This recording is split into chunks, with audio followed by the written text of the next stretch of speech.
सहायक अध्यापक अंग्रेजी कुमार हुकुम सिंह, वैदिक इंटर कॉलेज नगलापुर की बधाइयों। ऑनलाइन क्लासेस में एक बार फिर से आपका स्वागत है। पिछले टर्म पर मैंने आपको यूज ऑफ प्रीपोजिशंस के बारे में सिखाया था। उसी क्रम में आज हम आगे यूज ऑफ कंजंक्शन सीखते हैं। कंजंक्शन, जिसको संयोजक कहते हैं, ग्रामर में इसका भी बहुत बड़ा रोल है। प्रीपोजिशन और आर्टिकल्स की तरह ही ज़्यादातर सेंटेंसेस में कंजंक्शंस का प्रयोग होता है।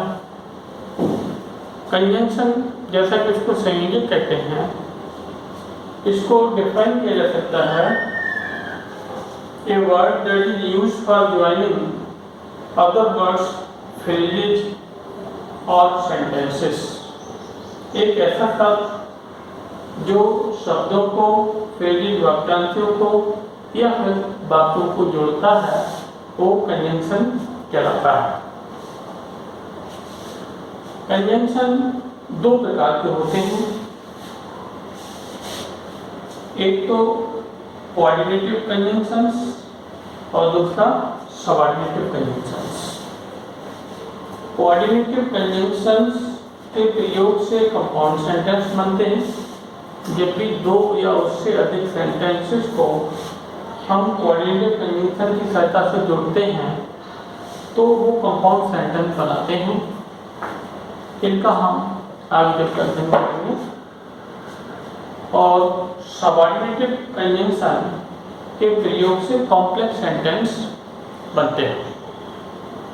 तो आज हम पहले जो कोऑर्डिनेटिव कंजंक्शन है, ये कौन कौन से होते हैं, इनका प्रयोग किस तरीके से होता है, आज हम इसको सीखेंगे।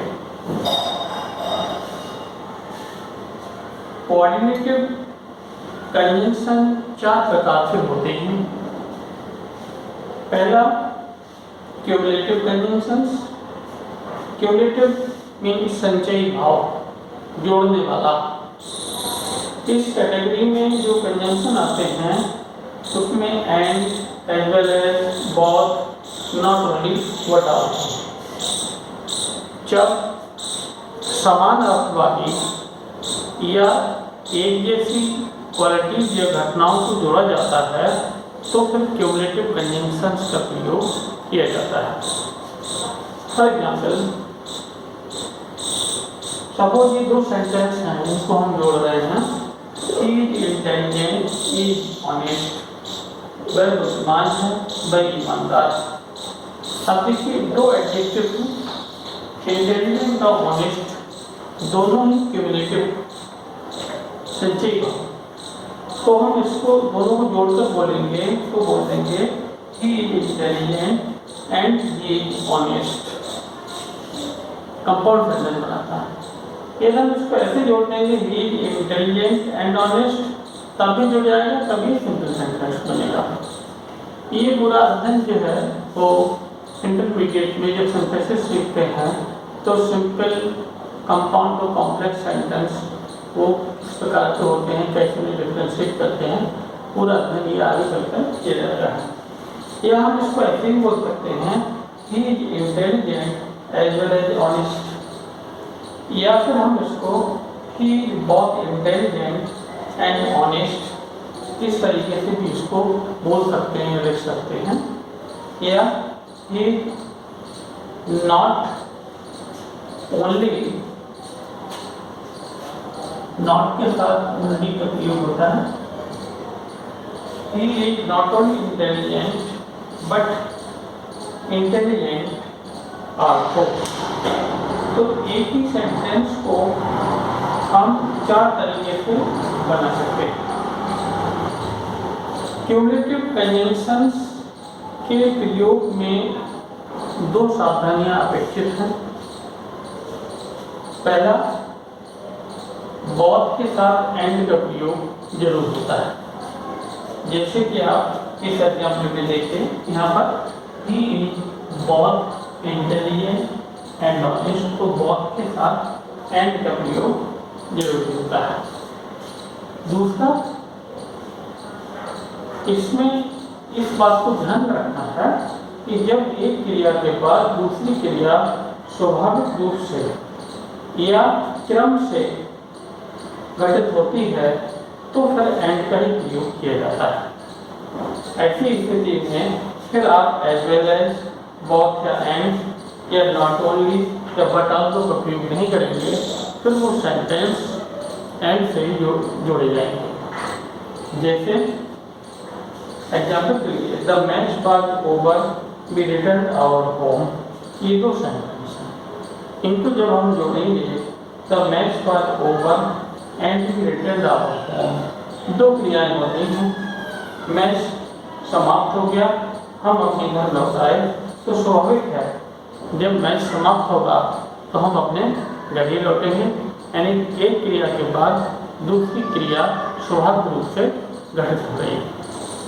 ऐसे अगर हम इसको ट्रांसलेशन में यूज करेंगे, क्योंकि इन सब का प्रयोग जो होता है वो हम ट्रांसलेशन में या जब भी हम स्टोरीज बनाते हैं या लॉन्ग क्वेश्चन लिखते हैं, तो हर जगह जैसे प्रीपोजिशन का यूज था, वैसे कंजंक्शन का जो यूज है वो बहुत ही प्रैक्टिकल यूज लैंग्वेज के हिसाब से होता है। जब तक आप इसको सही से नहीं सीखेंगे तब तक आप जो है वो ट्रांसलेशन में या किसी भी तरीके का जो दूसरी राइटिंग्स होंगी उसमें आप फिर गलतियाँ करते रहेंगे।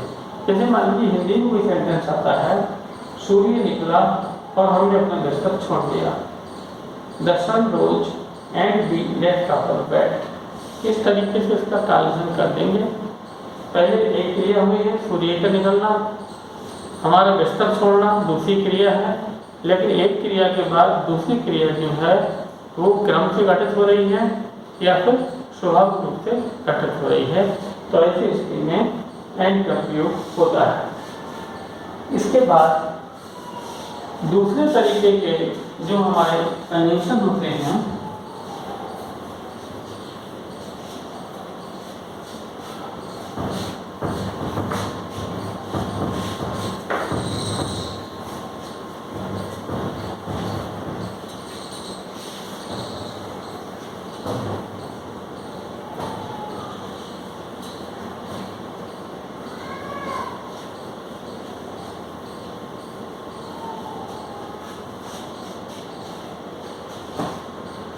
कोऑर्डिनेटिव कंजंक्शन का जो दूसरा प्रकार है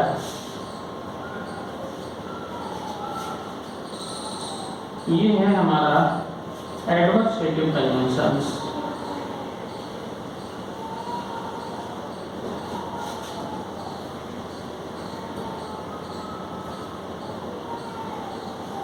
हिंदी में एडवर्सेटिव विरोध सूचक।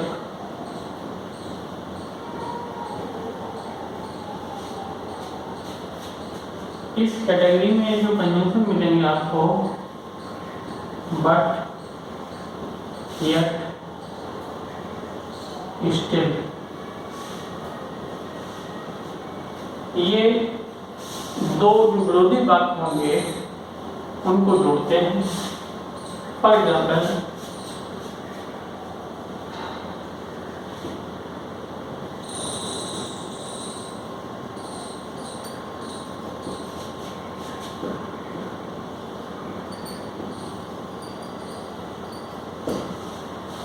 he is intelligent, he is lazy। वह बुद्धिमान है, वह आलसी है। अब देखिए विरोधाभास हो रहा है। अब इन दोनों को आप कंबाइन करेंगे सेंटेंस को,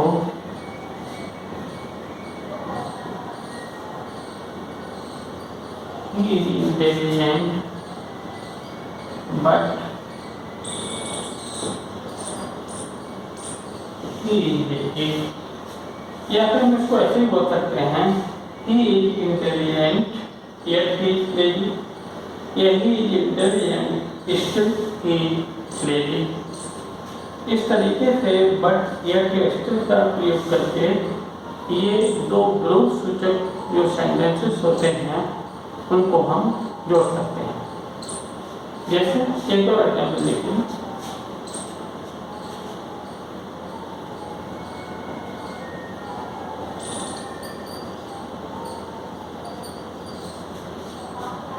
he worked hard, he failed. उसने कठिन परिश्रम किया, वो असफल हुआ। विरोधाभास, कठिन परिश्रम के बाद भी फेल हुआ, तो ये विरोध सूचक हुआ। आप दोनों कंबाइन कर देंगे,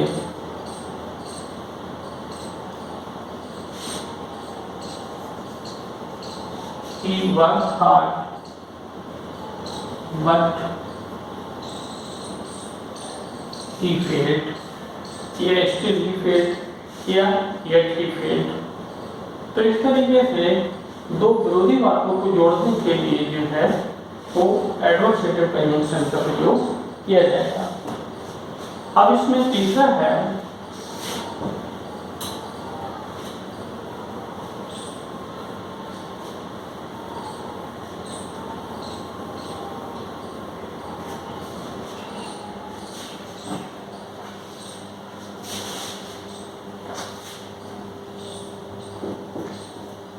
alternative conjunctions।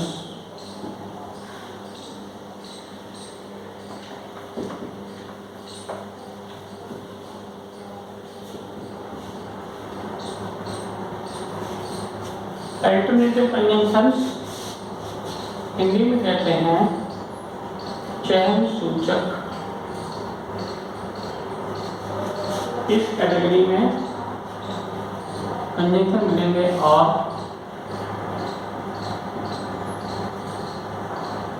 otherwise,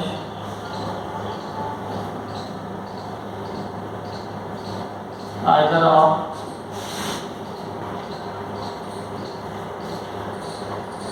neither nor।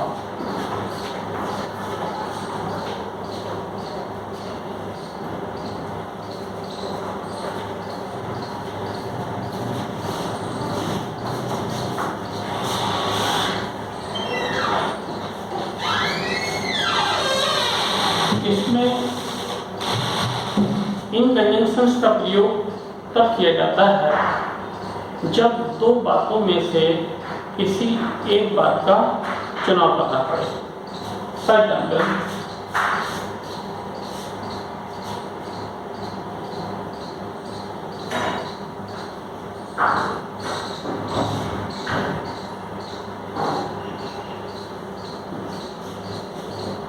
keep quiet, go out, शांत रहो या फिर बाहर जाओ। दो में से किसी एक बात का चुनाव करना पड़ेगा। कंबाइन कर देंगे हम उनको, keep quiet और go out,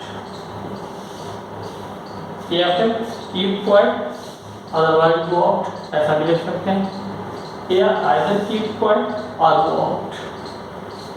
neither nor का प्रयोग तब किया जाता है जब सेंटेंस, दोनों सेंटेंस जो हैं वो चयन सूचक होने के साथ साथ नेगेटिव भी होते हैं।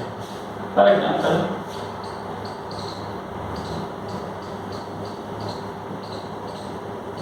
he did not come, he did not send a letter। ना तो वो आया और न ही उसने पत्र भेजा। तो अगर नहीं आया तो पत्र भेज सकता था, उसके पास विकल्प था, अल्टरनेट था। अब इन दोनों को जब कंबाइन करेंगे तो neither ना करेंगे, neither he came, did not हटाएंगे तो सेकेंड फॉर्म आ जाएगी, nor sent, ऐसे इसमें did not हटाएंगे तो sent की फिर सेकेंड फॉर्म आ जाएगी, sent a letter। इस तरीके से ये हमारे अल्टरनेटिव कंजंक्शंस हैं। इसमें एक चौथा काइंड और है,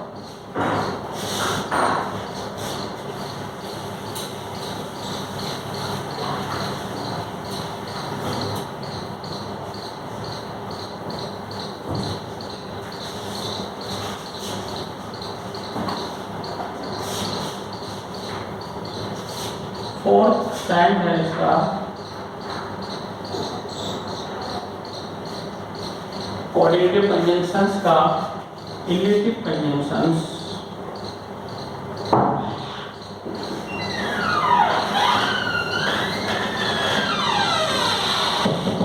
हिंदी में कहते हैं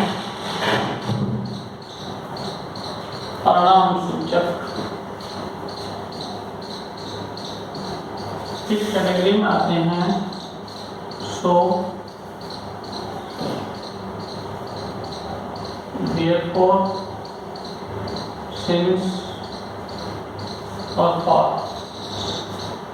देखिए since और for जो है ये प्रीपोजिशन भी होते हैं, जैसा कि आपने प्रीपोजिशन सीखा, और ये कंजंक्शन भी होते हैं। जब भी ये दो सेंटेंसेस को जोड़ते हैं तो फिर इनका प्रयोग जो है वो ये कंजंक्शन होता है। जब भी ये काम को रिकव करते हैं तो फिर ये प्रीपोजिशन की तरह काम करते हैं। फॉर एग्जाम्पल इनका जो रिलेटिव कंजंक्शन का एग्जाम्पल देखिए,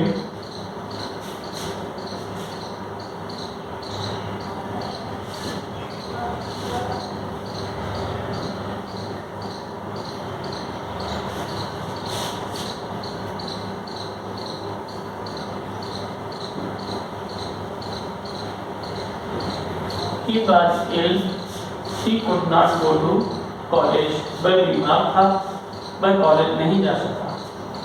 तो बीमार होने का परिणाम ये हुआ कि वो कॉलेज नहीं जा सका। एक सेंटेंस दूसरे सेंटेंस का परिणाम बताता है। कंबाइन कर देंगे, he was ill, so he could not go to college। so की जगह therefore भी लगा सकते हैं। he was ill, therefore he could not go to college। so और therefore का फंक्शन एक जैसा होता है। वह बीमार था इसलिए so और therefore का जो हिंदी में उच्चारण करते हैं वो इसीलिए। और since और for का जो हिंदी उच्चारण होता है जैसा कि, परिणाम को ये भी दिखाता है कि हिंदी में जो बोलेंगे जैसा कि। अगर इसी सेंटेंस को आप since और for से बनाएंगे तो फिर इस तरीके से बन जाएगा ये,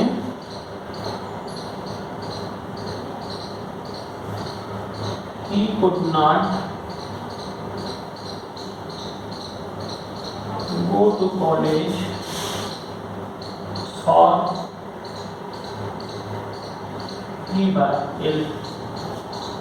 वह कॉलेज नहीं जा सका जैसा कि, आप फॉर का हिंदी उच्चारण कर रहे हैं आप, जैसा कि वो बीमार था, या फॉर की जगह आप सिंस का भी प्रयोग कर सकते हैं। फॉर और सिंस का प्रयोग जो है वो एक जैसा होता है और सो देयरफॉर का एक जैसा होता है। तो चाहे आप इस तरीके से बना दीजिए और चाहे आप इसको इस तरीके से बना दीजिए। तो ये आपका जो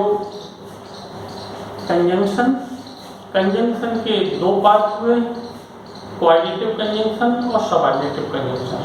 कोऑर्डिनेटिव कंजंक्शंस के ये चार भाग हुए, cumulative conjunctions, adversative conjunction, alternative conjunctions और इलेटिव कंजंक्शंस। इन चारों के अपने डिवीजन हैं। तो इसको आपने इस तरीके से देखा कि जब दो दो सेंटेंस को हम जोड़ेंगे तो किस तरीके से इनका प्रयोग करेंगे। अब ट्रांजिशन कहीं पर आता है, हिंदी ट्रांजिशन में कैसे यूज करेंगे इसको, मैं आपको कुछ एग्जाम्पल देकर यहाँ पर और समझाता हूँ इसको।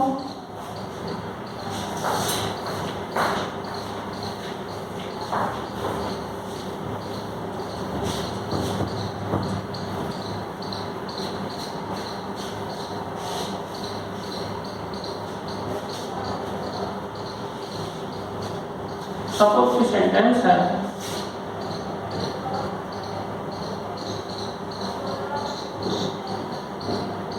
मेरे पिताजी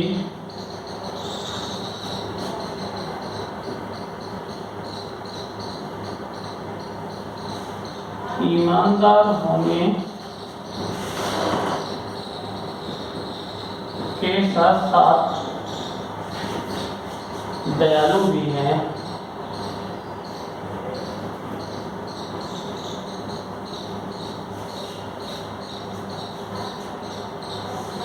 यदि इसको ट्रांसलेशन करेंगे तो फिर इसमें क्यूमुलेटिव कंजंक्शन का यूज होगा। My father is honest as well as kind.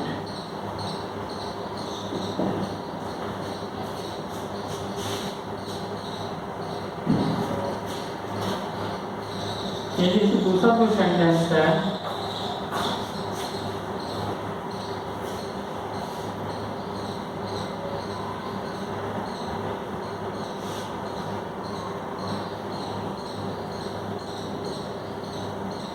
गरीब है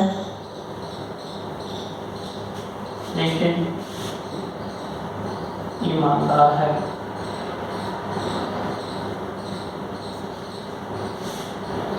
He is poor but he is honest.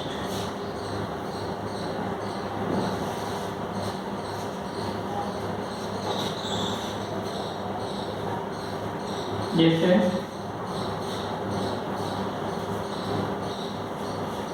कठिन परिश्रम करो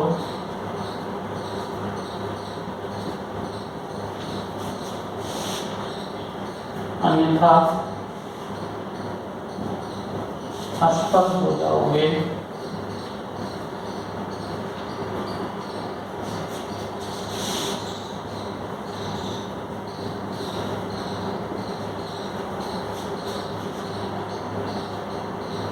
Work hard, otherwise alternative conjunction का प्रयोग करेंगे। You will fail.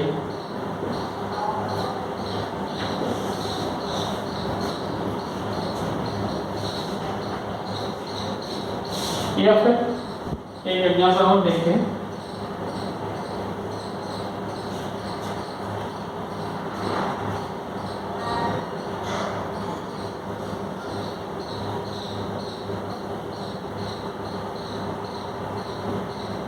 बाजार बंद था इसलिए मैं पुस्तक नहीं खरीद पाया। रिलेटिव कंजंक्शन यूज करेंगे। The market was closed, so he could not buy a book. इस तरीके से आप कंजंक्शंस का प्रयोग दो वर्ड्स को जोड़ने के लिए, फ्रेजेस को जोड़ने के लिए और दो सेंटेंसेस को जोड़ने के लिए, साथ ही साथ ट्रांसलेशन में किस तरीके से आप इसको यूज करेंगे, इसको आप बहुत ध्यान से समझेंगे, इनके रूल्स को याद करेंगे।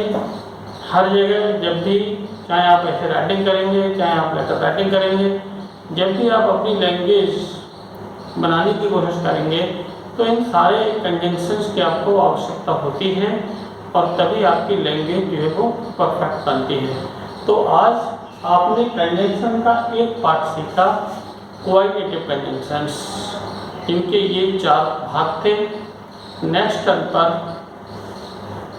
हम आपको जो है वो सबऑर्डिनेटिव कंजंक्शंस के बारे में सिखाएंगे और इन जो भी आपकी जो टेक्स्ट बुक्स हैं, चाहे वो फिल्स के रूप में हैं, चाहे ट्रांसलेशन के रूप में हैं, आप उनका अभ्यास करेंगे, जिससे ज़्यादा से ज़्यादा जो है वो आप इसकी प्रैक्टिस कर सकें। Thank you.